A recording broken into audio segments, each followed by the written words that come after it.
और शूद्रों के लिए ये वो पोल हैं जिनमें करंट ही करंट है आपके हक हकूक को खाने का। इनसे आपको कुछ मिलने वाला नहीं है, आपके हड्डियों से खून निकाल देंगे। ये आपके अधिकारों को खा चाट करके आपको कह देंगे कि हमने तो आपके लिए बहुत कुछ किया है। अपने बच्चों को साइंस पढ़ाएंगे और आपके बच्चों को गीता भागवत की शिक्षा देंगे। और जल्दी ही आने वाले 2-4 दिन में ही मैं एक बम फोड़ने वाली हूँ। हो सकता है उस बम के आवाज से ये और भी ज्यादा फट जाए, बिखर जाए और ये इनकी भावना चिथड़े हो जाएं। भगत सिंह की बात करते हैं, बाबा साहब की बात करते हैं, लेकिन उन्होंने जो मंत्री साहब से इस्तीफा ले लिया है। देखिए, बात करने में और काम करने में अंतर होता है। बाबा साहेब की फोटो लगाने एक अलग चीज है, लेकिन बाबा साहेब के विचारों पर चलना और बाबा साहेब के विचारों को जानना, समझना और उन पर काम करना, ये सबसे कठिन और सबसे अलग काम है। तस्वीर कोई भी इस्तेमाल कर सकता है। तस्वीरें इस्तेमाल होती हैं, नीचे फेंकी जाती हैं, पैरों में आ जाती हैं।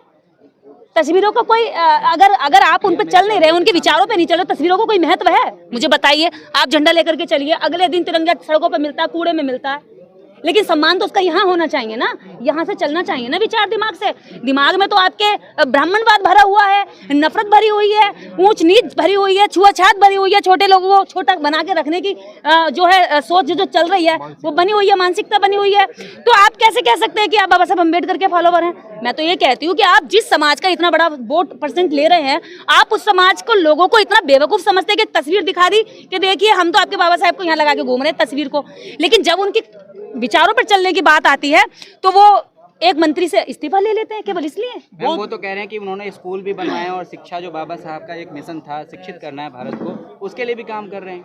और देखिए, शिक्षित करना अगर वास्तव में राजेंद्र पाल गौतम जी का काम है ना, तो शिक्षित वो सरकार के अंदर जितने भी बच्चों को कर रहे हैं, केजरीवाल जी वहाँ पे उन्होंने अभी मुझे पता चला है कि बहुत सारे स्कूलों को उन्होंने मर्ज कर दिया है। 50 स्कूलों को उन्होंने मर्ज कर दिया है जहाँ पर स्लम एरियाज के बच्चे पढ़ते थे।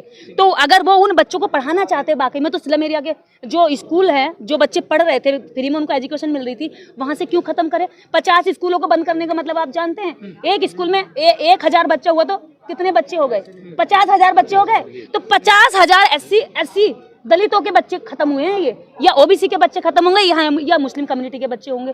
तो आप कैसे कह सकते हैं कि वो इन बच्चों को भी शिक्षा देना चाहते हैं? उनका उद्देश्य नहीं है, उनका उद्देश्य यही है। और जितने भी केजरीवाल सरकार के स्कूल है ना, सब में उसमें शायद 80% स्कूलों में साइंस नहीं पढ़ाई जाती। अपने बेटे को आप साइंस पढ़ा रहे हो, अपनी बेटी को आप साइंस पढ़ा रहे हो, खुद आप साइंस के स्टूडेंट हो, और दिल्ली की जनता के बच्चों को आप साइंस नहीं पढ़ाना चाहते। क्यों? विज्ञान का दौर है, क्या पढ़ा रहे हो फिर आप? मैम, ये तो स्पष्ट हो गया कि केजरीवाल जी जो है राजेंद्र पाल गौतम जी की इस विचारधारा के साथ खड़े दिखाई नहीं दिए, लेकिन कहीं ना कहीं बहुजनों को एक सॉफ्ट जो है पॉलिटिक्स उनकी दिखती है, क्योंकि बीजेपी जो एक हार्ड पॉलिटिक्स करती है और खुलेआम तो दलितों और मुस्लिमों के खिलाफ उत्पीड़न करती है, लेकिन कहीं ना कहीं लोगों को एक सॉफ्ट पॉलिटिक्स का विकल्प दिखता है। देखिए, इन्होंने जैसे अब मैं कहूँ, मेरे पास 3 डंडे हैं, ये आप किससे मार खाना चाहोगे? ये थोड़ा सा नीचे है, ये थोड़ा सा नीचे, ये सबसे ऊपर है, किस डंडे से मार खाना चाहोगे? उन्होंने 3 डंडे बारी बारी खड़े कर दिए हैं। अगर ये इसमें ज्यादा करंट आ रहा है ना, इस पोल में अगर ये चिपकने से ज्यादा करंट पड़ रहा है तो आ जाओ, इस पे चिपक जाओ। अगर इस पे करंट ज्यादा पड़ रहा है तो इस पे चिपक जाओ, लेकिन अपनी पार्टी को खड़ा मत करना, अपनी पार्टी में करंट मत डालना, अपनी पार्टी को वोट मत करना। RSS के ये तीनों बेटे हैं, समझ लीजिए, बहुजन समाज के लिए, SC और शूद्रों के लिए ये वो पोल हैं जिनमें करंट ही करंट है आपके हक हकूक को खाने का। इनसे आपको कुछ मिलने वाला नहीं है, आपके हड्डियों से खून निकाल देंगे। ये आपके अधिकारों को खा चाट करके आपको कह देंगे कि हमने तो आपके लिए बहुत कुछ किया है। अपने बच्चों को साइंस पढ़ाएंगे और आपके बच्चों को गीता भागवत की शिक्षा देंगे। तो बाबा साहब अम्बेडकर और बुद्ध के जो विचार हैं, कहीं से भी कोई उसमें अमानवीय चीजें नहीं दिखती है, और समानता की बात करता है, बराबरी की बात करता है, लेकिन फिर भी उससे इतनी घृणा क्यों? ये तो घृणा जातिवाद से है ना। बुद्ध से घृणा तो केवल इसलिए क्योंकि जातिवाद का उन्होंने खंडन किया है, इसलिए बुद्ध से घृणा है। बाबा साहब से भी घृणा है इसलिए क्योंकि उन्होंने जातिवाद का खंडन किया, क्योंकि उन्होंने लिंग भेद का खंडन किया है।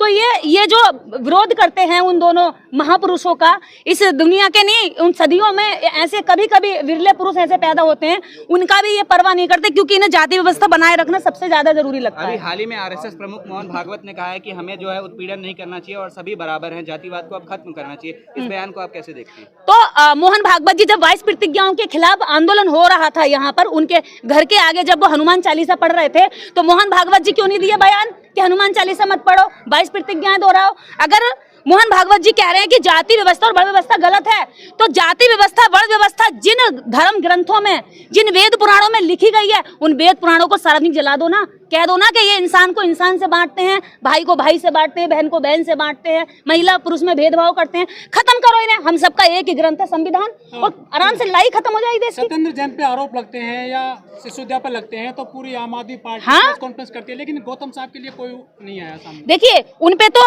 क्या कहते हैं, भ्रष्टाचार के आरोप हैं, उन पर शराब के आरोप हैं। उसके बावजूद भी इतने संगीन आरोपों में भी उनके पक्ष में पार्टी खड़ी रही। लेकिन एक जब एससी कम्युनिटी का मंत्री और मानवता के लिए जब वह प्रतिज्ञा लेता है कि मैं नशा नहीं करूंगा, मैं चोरी नहीं करूंगा, मैं व्यभिचार नहीं करूंगा, मैं उत्पाद नहीं करूंगा, मैं आम जन को नहीं सताऊंगा, मैं मानव कल्याण के लिए काम करूंगा, मैं देवी देवताओं को नहीं मानूंगा, तो उस मंत्री के खिलाफ कार्रवाई शुरू हो जाती है। उस मंत्री को अपने पद से इस्तीफा देना पड़ता है और पार्टी आसानी से इस्तीफा रख लेती है खुशी खुशी के, चलो भी एक बहाना मिला एक को बाहर फेंकने का। तो ये इनकी मानसिकता दिखाई दे रही है, और ये साफ सुथरा वो है कि आपके चोर भी वही हमारे एक प्रोफेसर साहब वो कहते हैं कि आप करें तो रासलीला, और जब भी दलित और बहुजन करें तो इनका कैरेक्टर ढीला। अच्छा मैडम, तो ये वो लोग हैं। केजरीवाल जी तो बहुत बड़े अम्बेडकरवादी हैं, उन्होंने हर ऑफिस कार्यालय में बाबा साहब की फोटो लगा रखी। फिर मैंने वही कहा, फोटो आप लगा लो ना, उससे क्या फर्क पड़ता है? विचारों से नफरत कर रहे हो। कहते हैं कि मूर्तियों पे माला और फोटो पे ताला, विचारों पे ताला, तो ये विचारों पे ताला लगा देना चाहते हैं और फोटो पे मालाएं डाल देना चाहते हैं। संविधान इजाजत देता है कि आप किसी भी धर्म को फॉलो कर सकते हैं, आप चाहे आस्तिक हो चाहे नास्तिक हो, आप चाहे तो नहीं भी मान सकते हैं। बिल्कुल। तो ये किसी तरीके से जो है संवैधानिक उल्लंघन नहीं है। फिर भी जो है पार्टी ने आम आदमी पार्टी जो है साथ खड़ी नजर नहीं आती है, जबकि भाजपा के प्रवक्ता और नेता प्रवेश वर्मा जो है खुलेआम जो है वो किसी समुदाय के खिलाफ, किसी धर्म के खिलाफ हिंसा फैलाने का काम करते हैं, और वहाँ कोई कार्रवाई नहीं होती, और यहाँ एक मंत्री को जो है थाने बुला लिया जाता है। यही तो जातिवाद है, इसी की तो लड़ाई है देश के अंदर, इसीलिए तो हम लड़ रहे हैं। इसीलिए तो बहुत सारे हजारों युवा अपने सारा काम धाम छोड़ करके, अपने खून पसीना बहा बहा करके इन सड़कों पर उतरे होते हैं। क्यों लड़ेंगे लड़ाई? हम ये समझ में नहीं आता कि आज हम लड़ रहे हैं, कल हमारे बच्चे पैदा होंगे फिर वो लड़ाई लड़ेंगे। क्या लड़ाई चलती रहेगी? मंत्री जी की तो आज भी जो आस्था है वो आम आदमी पार्टी में है।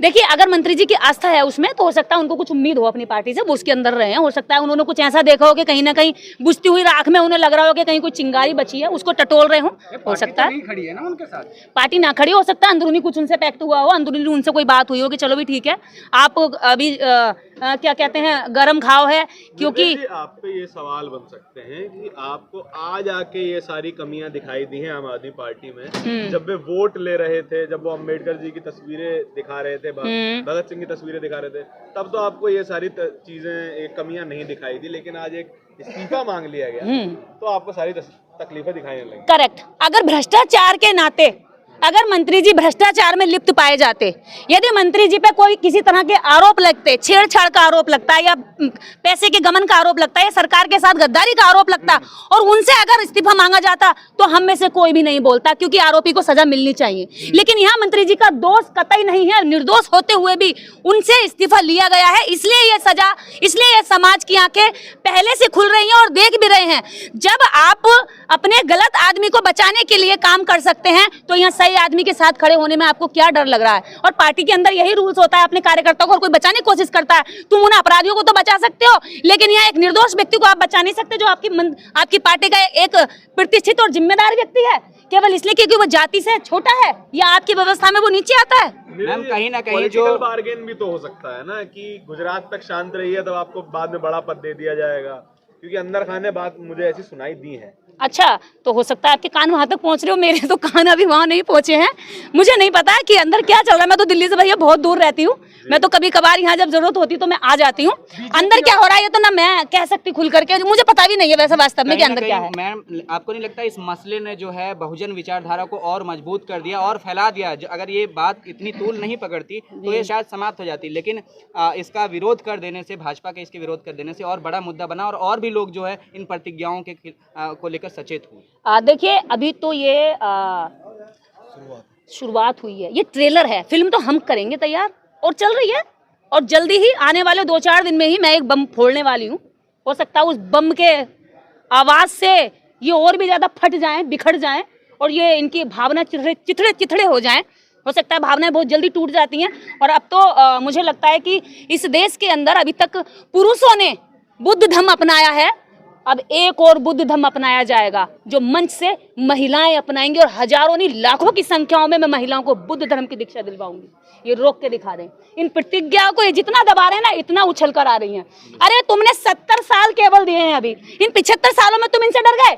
तुमने 5000 साल अपने पास शिक्षा रखी, अधिकार रखे, अब तुम 50,000 साल 5000 साल रखने के बाद भी तुम आज इनसे डर गए।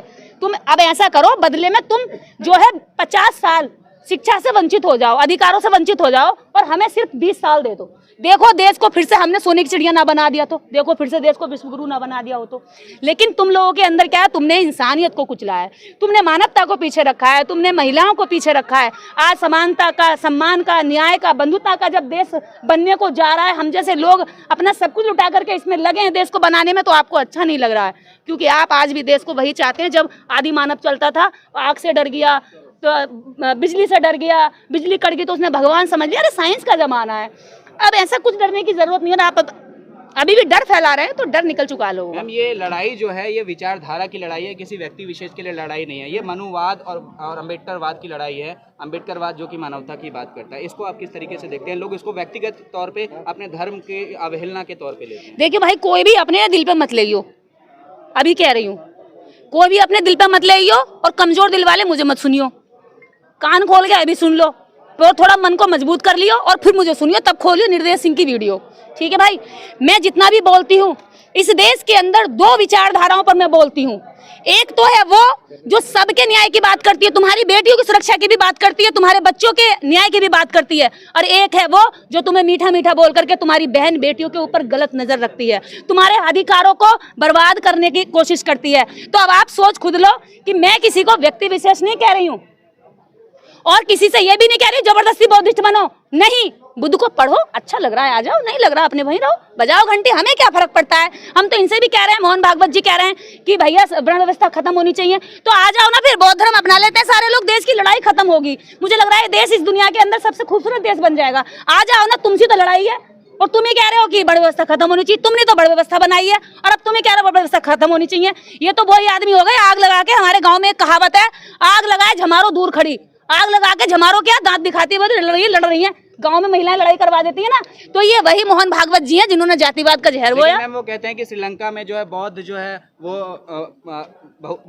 बहुसंख्यक थे और वहाँ पे इतना बड़ा जो है कांड हो गया, तो उसको क्या कांड हुआ है, क्या कांड मतलब जिस तरीके का वहाँ पे एक तरीके से मैं कहूँ उन्माद हुआ है, लोगों ने जो है जंग छेड़ दी तो और पूरी अर्थव्यवस्था उसको इस बौद्ध से जोड़ते हैं। वो भी उन्होंने वहाँ भी बुद्ध को बदनाम कर रहे हैं, वो भी जय श्री राम वाला देश बनाना चाहते थे, वो भी हिंदुत्व का देश बनाना चाहते थे, और हम इस देश को श्रीलंका बर्बाद होने के जैसा नहीं चाहते, इसलिए हम इसको बचाना चाहते हैं। और वहाँ भी अगर थोड़ा बहुत अब बचा है ना, उसकी अर्थव्यवस्था दोबारा खड़ी होगी तो वो बौद्धों के दम पे होगी, क्योंकि वहाँ के बौद्धों ने सरकार के साथ, जब सरकार बर्बाद कर रही थी देश को, तो बौद्ध भिक्षु सड़कों पर दिखाई दिए थे। इनका कभी कोई पंडा पुजारी मंदिर से निकल करके ये नहीं कहता कि न्याय की लड़ाई लड़ने हम चल रहे हैं, लेकिन बौद्ध भिक्षु आपको हर सड़क पर दिखाई देगा। जब भी आप किसी बच्ची के लिए जाओगे, जब भी आप किसी महिला के लिए जाओगे, जब भी आप किसी गरीब के लिए, वंचित के लिए जाओगे। कहीं ना